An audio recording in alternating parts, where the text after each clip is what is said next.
Allez, sans surprise, on a joué la montre aujourd'hui avec un CAC 40 qui temporise et finit la journée stable.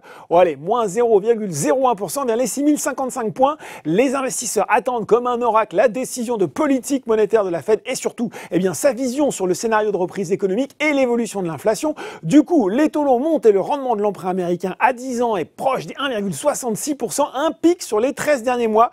Outre-Atlantique, du coup, on a une évolution contrastée à 17h45 avec un Dow Jones qui lui grimpe de 0,2% vers les 32 900 points et des valeurs techno, logiquement sous pression, un Nasdaq qui lui recule de 1,1% vers les 13 325 points.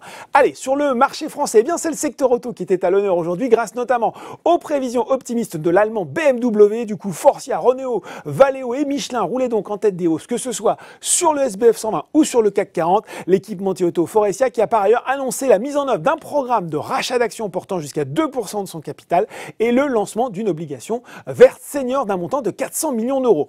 En vert aussi, Technip Énergie et Nexans pour le groupe industriel, c'est un peu grâce à Odo. Le bureau d'analyse a confirmé sa recommandation à surperformance, mais il a relevé son objectif de cours de 73 à 85 euros, convaincu par le potentiel du plan stratégique à horizon 2024 du fabricant de câbles. À noter enfin sur le CAC 40 la progression de 2,60% de Publicis Group. Côté baisse, et bien sur le SBF 120, les groupes d'énergie Neoen et Albioma sont une nouvelle fois sous pression. Elior n'était pas non plus dans son assiette, alors qu'on parle désormais de plus en plus de reconfinement en France. Le groupe de restauration collective a annoncé avoir obtenu un prêt garanti par l'État français, les fameux PGE, d'un montant de 225 millions d'euros.